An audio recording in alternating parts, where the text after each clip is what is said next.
गे छुपाई देबो गे छुपाई देबो गे छुपाई देबो गे पहले देबही त धान हम रोपाई देबो हे गे देबही त धान हम रोपाई देबो धार छै बड़ी हम ते कदर के फार में जाने छियौ गे खेत ही गवही पार में धार छै बड़ी हम ते कदर के फार में जाने छियौ गे खेत ही गवही पार में आज चारो पन्ना तोहर हम छुपाई देबो गे छुपाई देबो गे छुपाई देबो गे छुपाई देबो पहले देबही त धान हम रोपाई देबो हे गे देबही त धान हम रोपाई देबो पैसा देबही त धान हम रोपाई देबो recording by KC music Dalsinghsarai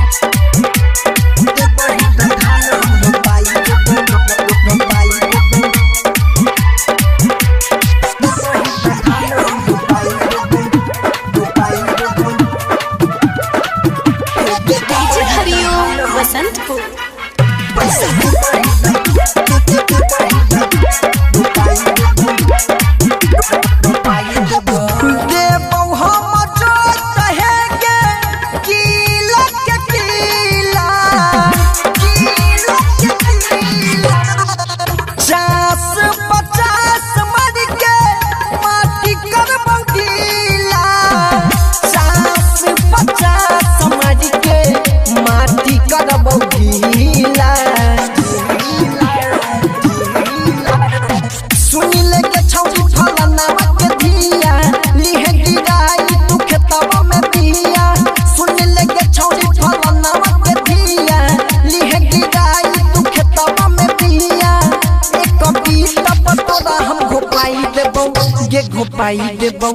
गे घोपाई देबो गे घोपाई देबो पहले देबही त धान हम रोपाई देबो हे गे देबही त धान हम रोपाई देबो पैसा देबही त धान हम रोपाई देबो recording by KC music Dalsinghsarai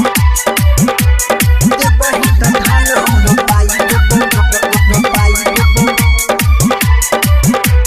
देबही त धान हम रोपाई देबो रोपाई देबो डीजे हरिओम वसंतपुर पैसा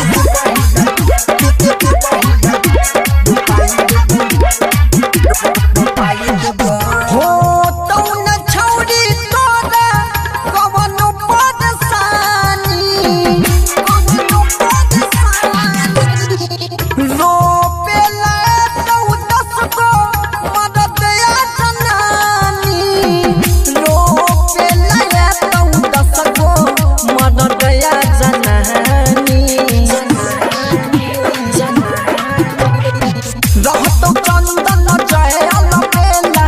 तोरा संग ने कतो तनिको झमेला रहतो संदीप जय अलबेला तोरा संग ने कतो तनिको झमेला रवि कैला से जमीन न पाई देबो गे न पाई देबो गे न पाई देबो गे न पाई देबो पहले देबही त धान हम रोपाई देबो हे गे देबही त धान हम रोपाई देबो पैसा देबही त धान हम रोपाई देबो।